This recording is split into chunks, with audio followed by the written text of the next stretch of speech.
Moving on to agenda item 6, approval of board objectives and policy. I'd like to take all 6.1 through 6.6, and then if we need to discuss them individually, we can. May I have a motion? So moved. Second? Second.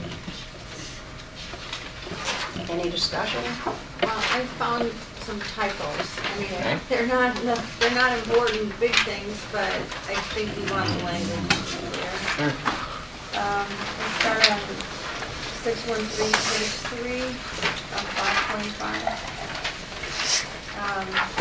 It's in the way that we have this revised language. If you read in line 3, it says, 6 months prior to the date of retirement, the classified employee plans to retire. I mean, do you really want to say all that? I think you want to take that of retirement out. 6 months prior to the date the classified employee plans to retire. I mean, isn't that? That makes more sense. Isn't it? Okay. All right, that's the same thing you're going to find in the next policy. And it's on page 5, it's 622, and it's down in the last paragraph. It's the third line. Straight up retirement. Take out of retirement. The same concept. And so another one I thought that maybe because we made some changes, is what this came up was in CERS and UNs,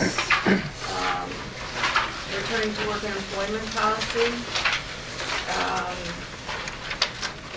Okay, on page 11, which is 643, in the paragraph B, talk about CERS annuitants who have not retired from the college as a full-time employee, blah, blah, blah.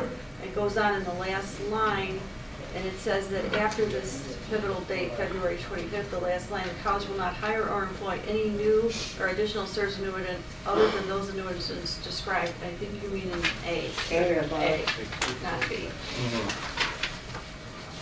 So that's,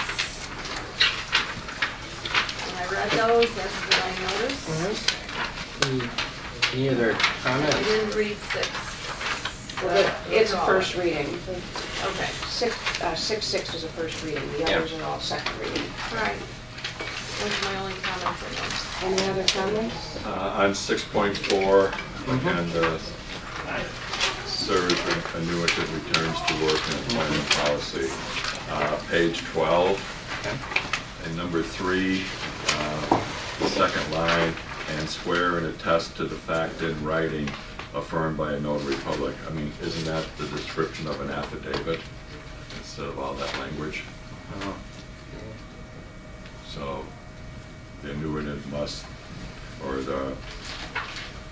any other CERS employer, and submit an affidavit to that effect or something. It is, but this makes it clearer that it's got it. I mean, someone may not understand that to submit an affidavit doesn't just mean I write a written statement and that has to be notarized. Well, it has to be swear and attested to. I know, we're dealing with it as attorneys, Well, we can change the language or leave it how it is. We did, I know on some of these, there is some redundancy sort of built in. You probably saw that in one of them where they repeat that same line again, but we talked about that. But we'll change it or leave it whatever you.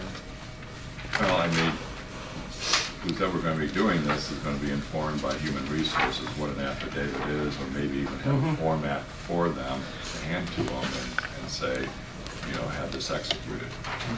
You want to so say and submit an affidavit. submit a notarized affidavit. Well, the affidavit will be notarized anyway, so Yeah. Yes, I know, but I hate redundancy. Yes. Now, under E on the same page, also, to the extent permitted by law, the college may impose a financial penalty. I would hope that we will impose a financial penalty. If we get hit with a penalty, that's going to be really, really, really expensive. And saying may kind of lets us out of it. I mean, to the extent permitted by law, we have to recoup that. Oh, well, we can impose that financial Not penalty. can, will. will. Well, right. I'm saying we Will or, can't. will or shall? Well, I think that it ought to be consistent with the statute, and if we don't know which it is, then can we wait and clarify it and fix it? That's fine with me. Bob, do you know what the statute says?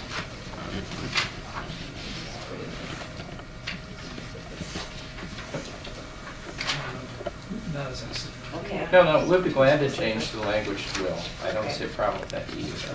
Well, I think that we should. We should just hold 6.4. Yeah, I think until we we should clean up have the something language. that matches the statute. The Yeah. statute, So we'll hold 6.4.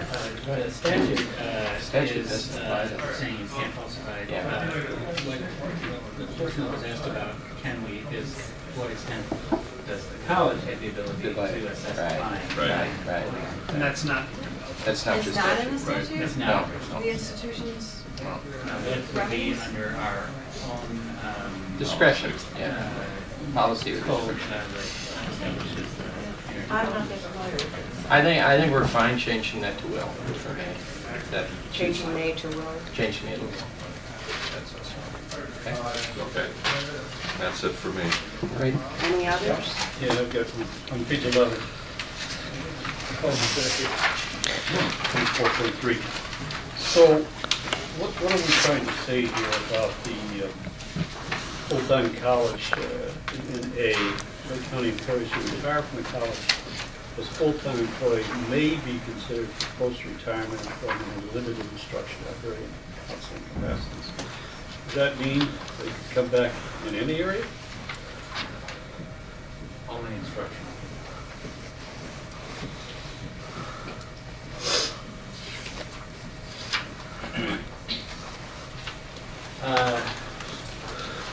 I think we had long discussions about this, and we wanted to limit that because we could really see a need in instructional areas.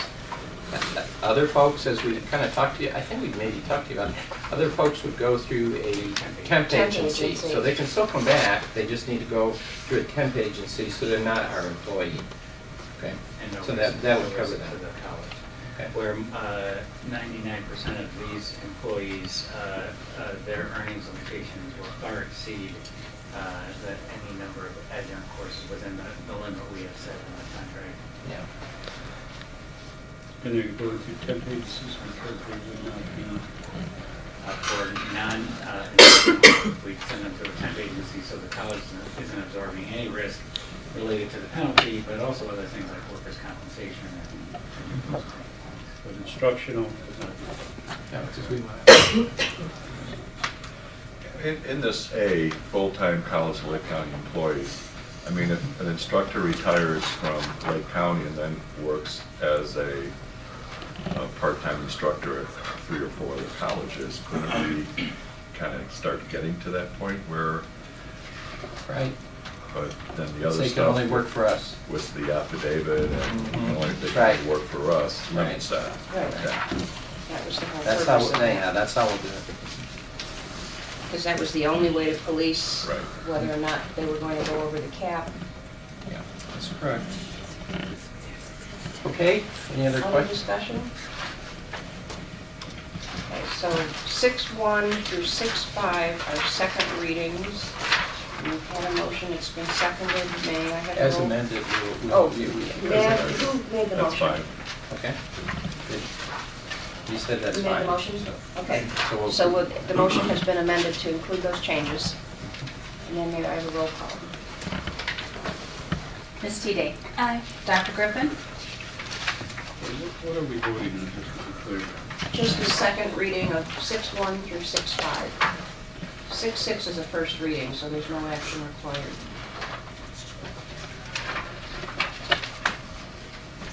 Right. Ms. Holland? Aye. Ms. Paul? Aye. Mr. Anderson? Aye. Dr. Kerrigan? Aye. Ms. Gosh-Garden? aye.